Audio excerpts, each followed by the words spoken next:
1, 2, 3, and...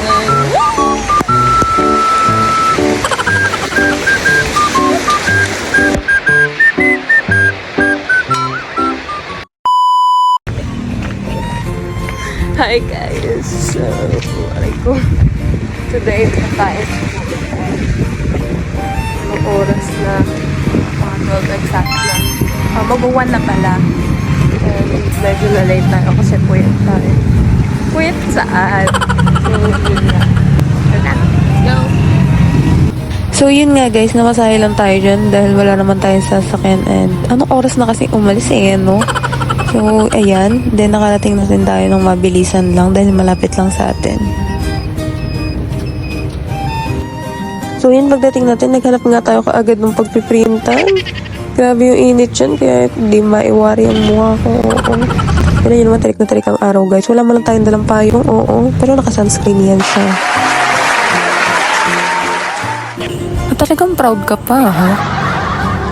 So, naghanap na ako ng bagong printan dyan, guys. Oo. Kasi nga, Bluetooth lang daw sila. Minahanap naman din ako agad. And then, pumunta na ako agad sa school. Tingnan nyo naman, guys, kung gano'n pa ako kasaya dyan. Oo. Hanggang ngayon lang yan, mamaya iyak-iyak ha, bago umuwi. So yun nga guys, naglalakad na ako dyan kasi hinahanap ko na nga yung teacher na kailangan kong kausapin dahil tayo ay irregular student. Oo. So may mga assigned teachers kasi nakakausapin para sa mga irregular students and regular students. Opo. So gaya nga nasabi ko sa inyo before, transfer lang ako from CRT. So ang dami-dami kong kailangang ayusin na hanggang ngayon hindi ko pa rin yung iba na ayos. So yun nga guys, hindi nyo naman wala akong ginawa dyan kundi mag-ayos ng banks. Oo, never again na talaga. So back topic nga tayo guys, galing na ako sa isang teacher ko and minalaman nga ako hindi ko talaga ina-expect. Dahil guys, di ba nga sabi ko sa inyo transfer ko. Ibig sabihin, ina-expect ko na hindi ako kasabay ng mga ka-batchmate ko ka-graduate. Dahil may mga subjects ako na hindi na-take and may mga subjects akong na-advance kong na-take. So ibig sabihin, mas marami yung mga subjects ko na babalikan guys. Ang mas mahirap pa dun, baka mag-add pa ako ng another semester. So ganito yan guys, kaya ako magtatagal kasi sa college merong mga prerequisite subjects. Ibig sabihin, hindi mo matatake yung subjects agad-agad nang hindi mo natatake yung naunang subject.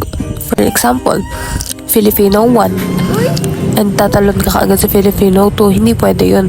Dapat iti-take mo muna yung Filipino 1 bago mo matake yung Filipino 2. Kaya na nga guys, nakita ko na nga dyan yung mga kaklase ko. Hindi ka inaakala na nandito din sila. Akala ko talaga mag-isa ako today. Guys, ngiti-ngiti siya dyan guys. Kasi hindi ko naman alam pinag-uusapan nila bago ko dumating. May pinag-uusapan na sila. Oo, tama yan. Ayusin mo na lang yung sarili mo, be. Kanina pa kayong maga? Hindi pa lang.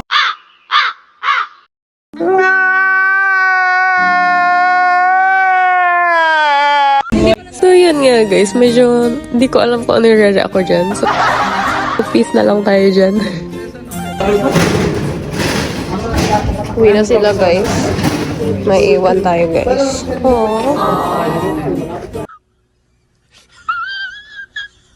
So yun nga guys, medyo naghintay ako ng 1 hour dyan dahil nasa meeting pa sila sir. So sa mga oras nga na yun, tinitingnan ko na yung mga grades ko, mga subjects, kung itutuloy ko pa ba or natanggapin ko na lang na hindi ko kasi lang kasabay graduate. Pero in fairness ha, ang ganda ng hair ko dyan. Nag-emote ka lang, nagaganda ka sa sarili mo, be. So yun nga guys, inabutan na tayo ng ulan dyan and inaayos ko naman na yung letter na pinagawa sa akin ni sir.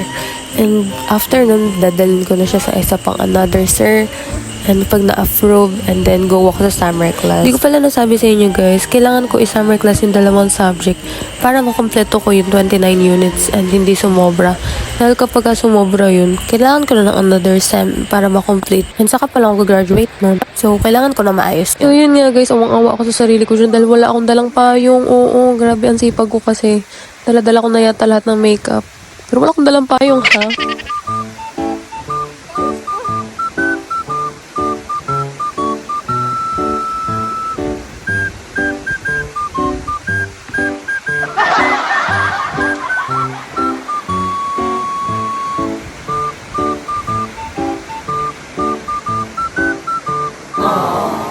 Guys, mukha na akong kawawa dyan, pero ang ganda ko pa din. So, yun guys, bumalik nga yung friends ko and may kakausapin din silang teacher. Pero mag-iintay pa naman sila, so kumain muna kami. And yan, kung ano mga ginagawa nila dyan.